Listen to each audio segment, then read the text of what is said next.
ಗುರುಭ್ಯೋ ನಮಃ ಪರಮಗುರುಭ್ಯೋ ನಮಃ ಶ್ರೀಮದಾನಂದತೀರ್ಥಭಗವತ್ಪಾದಾಚಾರ್ಯ ಗುರುಭ್ಯೋ ನಮಃ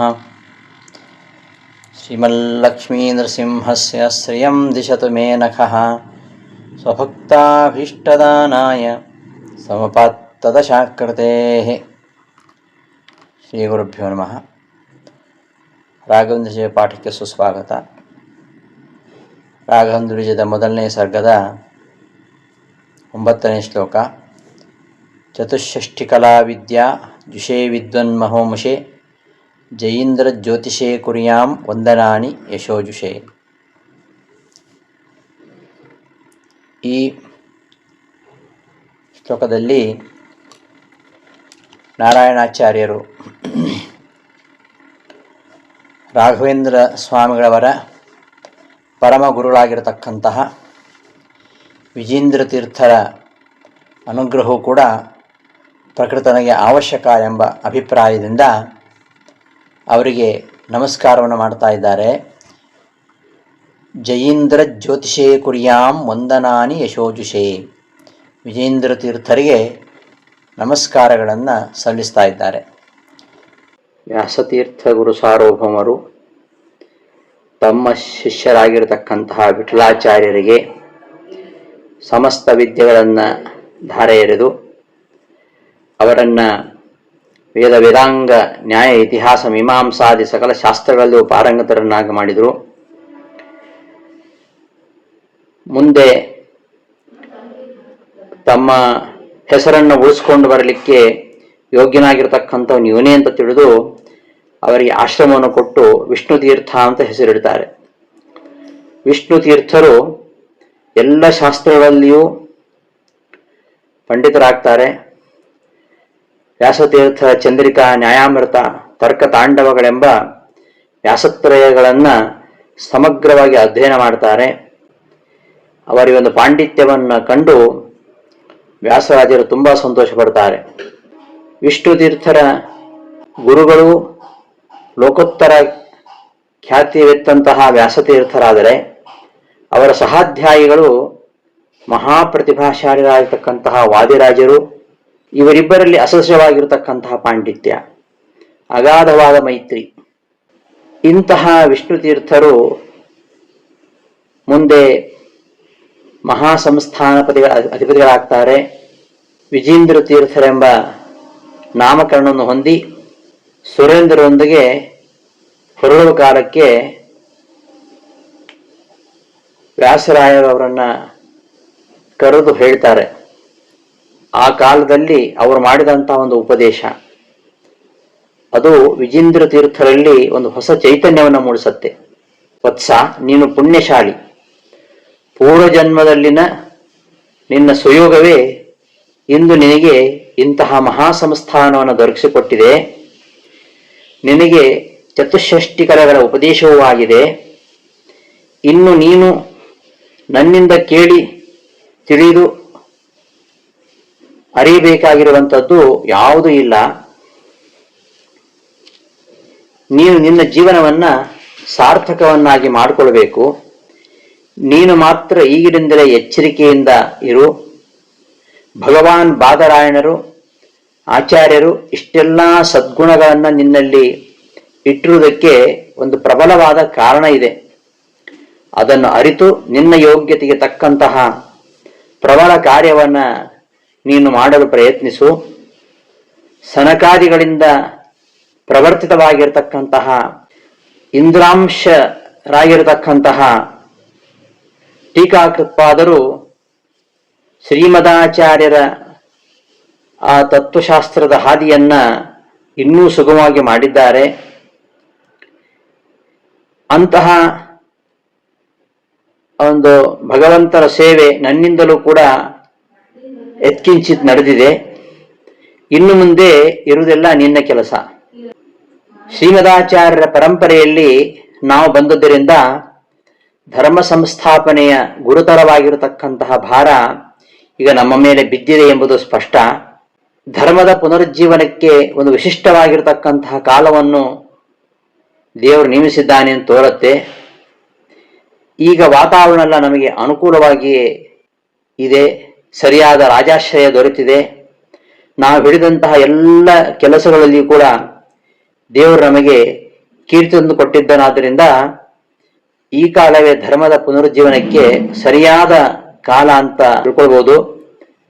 ಇಂತಹ ಒಂದು ಸುವರ್ಣಾವಕಾಶ ಮುಂದೆ ದೊರೆಯುತ್ತದೋ ಇಲ್ಲೋ ಗೊತ್ತಿಲ್ಲ, ದುರ್ಲಭ. ಅದಕ್ಕಾಗಿಯೇ ವಾದಿರಾಜರು, ಪುರಂದರದಾಸರು ಬೇರೆ ಬೇರೆ ಕ್ಷೇತ್ರಗಳಲ್ಲಿ ಕಾರ್ಯನಿರತರಾಗಿದ್ದಾರೆ. ಒಂದು ದೃಷ್ಟಿಯಿಂದ ನಿನ್ನ ಮುಂದಿನ ಕರ್ತವ್ಯ ಇದೆಲ್ಲದಕ್ಕಿಂತಲೂ ಹೆಚ್ಚಿನದ್ದು ಅಂತ ಹೇಳಬಹುದು. ನಮ್ಮ ಧಾರ್ಮಿಕ ಇತಿಹಾಸದಲ್ಲಿ ಮೊದಲಿನಿಂದಲೂ ವಿಷ್ಣು ಭಕ್ತಿಯೇ ಆಚಾರ್ಯರ ಉಸಿರು.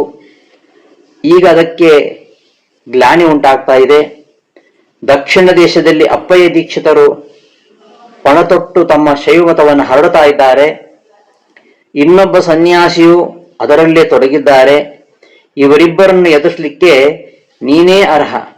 ಆದ್ದರಿಂದ ದಕ್ಷಿಣ ದೇಶವೇ ನಿನ್ನ ಕಾರ್ಯರಂಗವಾಗಬೇಕು. ಯುಗ ಧರ್ಮಕ್ಕೆ ತಕ್ಕಂತೆ ಸನ್ನಿವೇಶಕ್ಕೆ ಸರಿ ಹೋಗುವಂತೆ ಈ ಕೆಲಸವನ್ನ ನೀನು ಸಾಧಿಸಿ ಪರಮಾತ್ಮನಿಗೆ ಅರ್ಪಿಸು.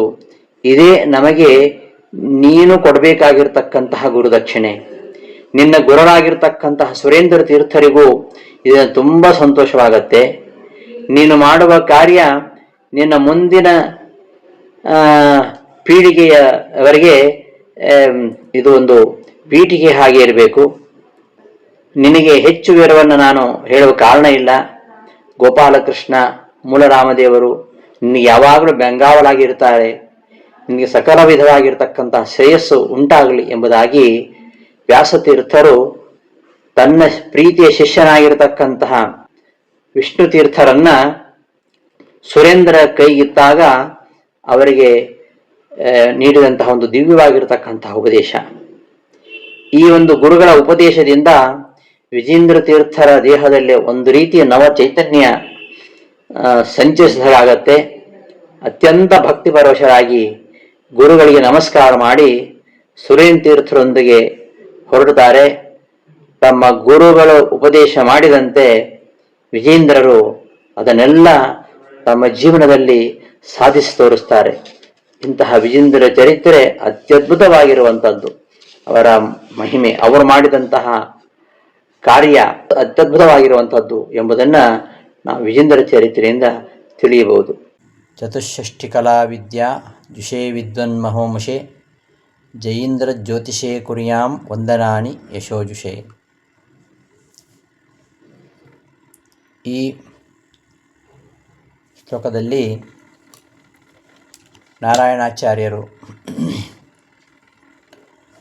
ರಾಘವೇಂದ್ರ ಸ್ವಾಮಿಗಳವರ ಪರಮ ಗುರುಗಳಾಗಿರತಕ್ಕಂತಹ ವಿಜೇಂದ್ರ ತೀರ್ಥರ ಅನುಗ್ರಹವು ಕೂಡ ಪ್ರಕೃತನಿಗೆ ಅವಶ್ಯಕ ಎಂಬ ಅಭಿಪ್ರಾಯದಿಂದ ಅವರಿಗೆ ನಮಸ್ಕಾರವನ್ನು ಮಾಡ್ತಾ ಇದ್ದಾರೆ. ಜಯೀಂದ್ರ ಜ್ಯೋತಿಷೇ ಕುರ್ಯಾಂ ವಂದನಾನಿ ಯಶೋಜುಷೇ. ವಿಜೇಂದ್ರ ತೀರ್ಥರಿಗೆ ನಮಸ್ಕಾರಗಳನ್ನು ಸಲ್ಲಿಸ್ತಾ ಇದ್ದಾರೆ. ಇದಕ್ಕೆ ಈ ಒಂದು ಪದ್ಯಕ್ಕೆ ಅವತರಣಿಕೆಯನ್ನು ಕೊಡ್ತಾ ವ್ಯಾಖ್ಯಾನಕಾರ ಹೇಳ್ತಾರೆ, ಕವಿ ಇದಾನೀಂ ಅಧಿಕೃತ ರಾಘವೇಂದ್ರ ಸ್ವಾಮಿ ಪರಮಗುರೋ ಚತುಷ್ಷಷ್ಟಿ ಕಲಾ ವಲ್ಲಭಸ್ಯ ಶ್ರೀ ವಿಜೇಂದ್ರ ಸ್ವಾಮಿನಃ ಪ್ರಸಾದಃ ಅಪಿ ಪ್ರಕೃತೆ ಅವಶ್ಯಕಃ ಇತಿ ಭಾವೇನ ತಂ ನಮತಿ ಚತುಷ್ಷಷ್ಟಿ ಇತಿ. ಚತುಷ್ಷಷ್ಟಿ ಕಲಾ 64 ಕಲೆಗಳು. ಚತುರಧಿಕ ಷಷ್ಟಿ ಕಲಾಖ್ಯಾಃ ಯಾ ವಿದ್ಯಾಃ ತಾಃ ಜುಷತೀತಿ ಜುಟ್ ತಸ್ಮೈ ಚತುಷ್ಷಷ್ಟಿ ಕಲಾ ವಿದ್ಯಾಜುಷೇ. 64 ಕಲೆಗಳು. 64 ಕಲೆಗಳನ್ನು ವಿಜೇಂದ್ರ ತೀರ್ಥರು ಪಡೆದಿದ್ದಾರೆ. ಚತುಷ್ಷಷ್ಟಿ ಸಂಖ್ಯೋಪೇತಾಃ ಯಾ ಕಲಾಃ ತಾಶ್ಚ ವಿದ್ಯಾಃ ಜುಷತೀತಿ ಚತುಷ್ಷಷ್ಟಿ ಕಲಾ ವಿದ್ಯಾಜುಟ್. ಅಂತಹ 64 ಕಲೆಗಳಲ್ಲಿ ಪರಿಣತರಾಗಿರತಕ್ಕಂಥವರು ವಿಜೇಂದ್ರ ತೀರ್ಥರು. ಅಂತಹ ಜಯೀಂದ್ರ ಜ್ಯೋತಿಷೇ, ವಿಜೇಂದ್ರರೆಂಬ ಜ್ಞಾನಪ್ರಕಾಶಾಖ್ಯ ಜ್ಯೋತಿ. ವಿಜೇಂದ್ರ ಏವ ಜ್ಞಾನಪ್ರಕಾಶಾಖ್ಯ ಜ್ಯೋತಿ ತಸ್ಮೈ. ವಿಜೇಂದ್ರ ತೀರ್ಥರೆಂಬ ಜ್ಞಾನಪ್ರಕಾಶದ ಜ್ಯೋತಿ ಅಂಥವರಿಗೆ ನಮಸ್ಕಾರ ಮಾಡ್ತೇನೆ ಅಂತ. ಮತ್ತು ವಿದ್ವನ್ ಮಹೋಮುಷೆ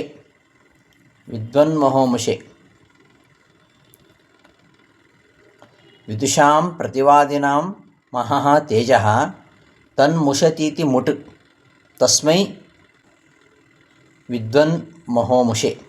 ವಿದ್ವಾಂಸರು ಪ್ರತಿವಾದಿಗಳ ತೇಜಸ್ಸನ್ನು, ಪ್ರತಿವಾದಿಗಳ ಅವರ ತೇಜಸ್ಸನ್ನು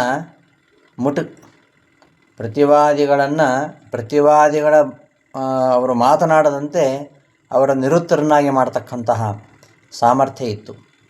ಅಂತಹ ವಿಜೇಂದ್ರ ತೀರ್ಥರಿಗೆ ವಂದನೆಗಳನ್ನು ಮಾಡ್ತೇನೆ ಅಂತ ಈ ಪದ್ಯದಲ್ಲಿ ಹೇಳ್ತಾ ಇದ್ದಾರೆ.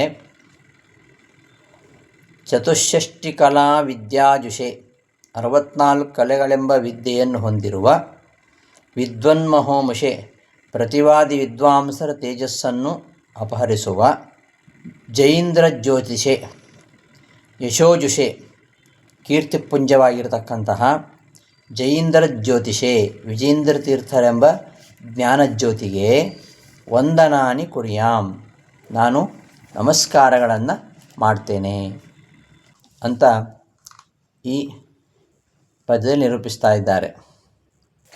ವಿಜೇಂದ್ರ ತೀರ್ಥರ ಒಂದು ವಿದ್ವತ್ತು ಹಾಗೂ ಅವರು ಅನೇಕ ವಾದಿಗಳನ್ನು ನಿಗ್ರಹ ಮಾಡತಕ್ಕಂತಹ ಪ್ರಸಂಗಗಳನ್ನು ಇಲ್ಲಿ ಅನುಸಂಧಾನ ಮಾಡಿಕೊಳ್ತಾ ಇದ್ದಾರೆ. ಹಾಗಾಗಿ ವಿದ್ವನ್ ಮಹೋಮುಷೆ ಎಂತೆಂತಹ ವಾದಿಗಳೆಲ್ಲ ಬಂದರು, ಅವ್ರನ್ನೆಲ್ಲ ನಿಗ್ರಹ ಮಾಡಿದವರು. ಅವರನ್ನು ವಾಜೇಂದ್ರ ಹೇಳ್ತಾರೆ, ಚಾತುರ್ಯೈಕಾಕೃತಿ ಚಮತ್ಕಾರವೇ ಸ್ವರೂಪವಾಗಿ ಉಳ್ಳವರು, ಚಮತ್ಕಾರವೇ ಮುಖ್ಯ ಆಕೃತಿ ಸ್ವರೂಪವಾಗಿ ಉಳ್ಳವರು. ಅಂತಹ ಚತುರಧಿಕ ಶತಗ್ರಂಥ ಪ್ರಣೇತ 104 ಗ್ರಂಥಗಳನ್ನು ರಚನೆ ಮಾಡಿದವರು. ಮತ್ತು ಯಾರೇ ಪ್ರತಿವಾದಿಗಳು ಬರಲಿ ಅಂತಹ ಪ್ರತಿವಾದಿಗಳನ್ನು ಖಂಡನೆ ಮಾಡಿದವರು. ಅಷ್ಟು ಮಾತ್ರ ಅಲ್ಲ, ಯಾರ್ಯಾರು ಮಧ್ವ ಸಿದ್ಧಾಂತ ವಿರೋಧಿಯಾಗಿರ್ತಕ್ಕಂತಹ ಗ್ರಂಥ ರಚನೆ ಮಾಡಿದ್ದಾರೋ ಆ ಎಲ್ಲ ದುರ್ವಾದಿಗಳ ಗ್ರಂಥಗಳನ್ನು ಅವರು ನಿರಾಕರಣೆ ಮಾಡುವ ಮೂಲಕವಾಗಿ ಎಲ್ಲ ದುರ್ವಾದಿಗಳನ್ನು ನಿಗ್ರಹ ಮಾಡಿದವರು.